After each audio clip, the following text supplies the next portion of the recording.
Have you ever walked away from a conversation feeling guilty, even though you were the one who was hurt?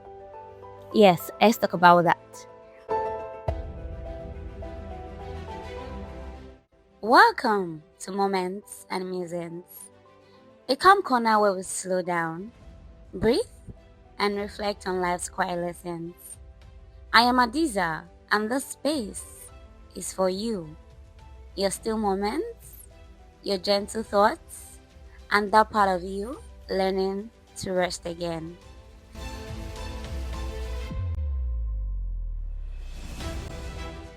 Hi, beautiful people. Welcome back to the podcast.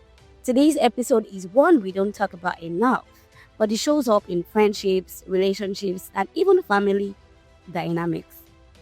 How do you know when someone is communicating and when they are manipulating you? Because sometimes it looks the same, sometimes it even sounds the same, but the effect on your heart completely different. And if you ever left a conversation feeling confused, drained, or like you suddenly became the villain in a story that wasn't about you, this is for you. Let's start with something simple. Healthy communication brings clarity, and manipulation brings confusion. That's really the difference between both of them.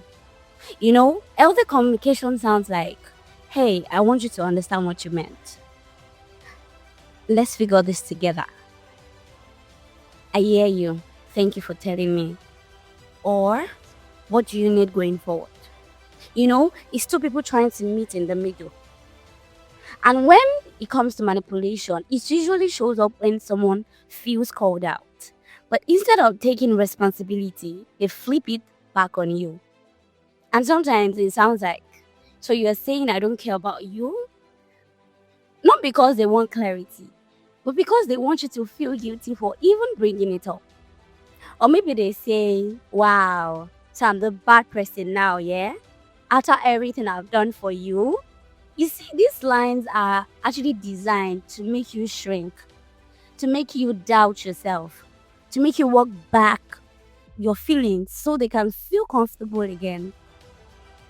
And it really works. Because sometimes you would end up replying to them. No. That's not what I meant. I'm so sorry. I don't know if you have been there before.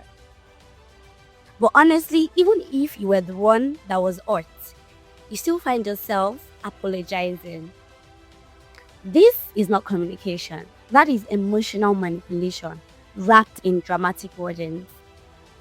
So let me ask you gently. Have you found yourself apologizing just to keep the peace? A lot of us have, actually. Have you had to rehearse your words before speaking? Because you know they will twist it. You already know. Have you ever walked away thinking, wait, what just happened? Was I wrong for how I felt? Sometimes you just think that, am I wrong for expressing how I feel? You see, these doubts, they are not good for the health at all. And if yes, you fall into this category, your spirit is telling you something, and your body always knows when something is off, even when your mind is trying to rationalize it. Now, here is the part that hurts the most. A person who wants to understand you will listen. A person who wants to control the narrative will defend, deflect, dramatize. And sometimes we stay in those dynamics because we want peace, we want the relationship to work, we want to avoid conflict.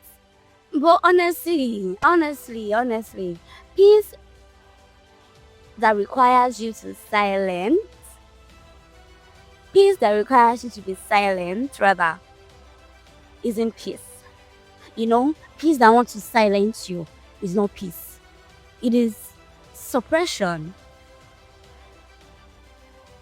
So let's take that in for a second. Peace that requires you to silence yourself isn't peace. It is suppression. So maybe today, or maybe this week, or even maybe right after this episode. I want you to pay attention to how people make you feel when you express yourself. Not just what they say, but how your heart feels after the conversation. Do you feel heard? Do you feel respected? Do you feel safe? Or do you feel small, confused, guilty, or even responsible for their actions? Your feelings are not inconvenient. Your voice is not too much. And you're not asking for too much by wanting healthy communication. We all deserve clarity. We all deserve understanding. We all deserve relationships where conversations don't wound you. It might be friendship. It might be that romantic relationship you're in. It might even be a situationship. It might be a partnership. It might be any ship you are at the moment or you find yourself. So guys, if this episode resonated with you, take a moment to breathe and remind yourself that you're allowed to protect your peace. Thank you for listening to me today. And if you enjoyed today's episode, share it with someone who might need it. Also, if you're not already following, please follow, like, and you can also watch on YouTube. And lastly, take care of your heart. Always.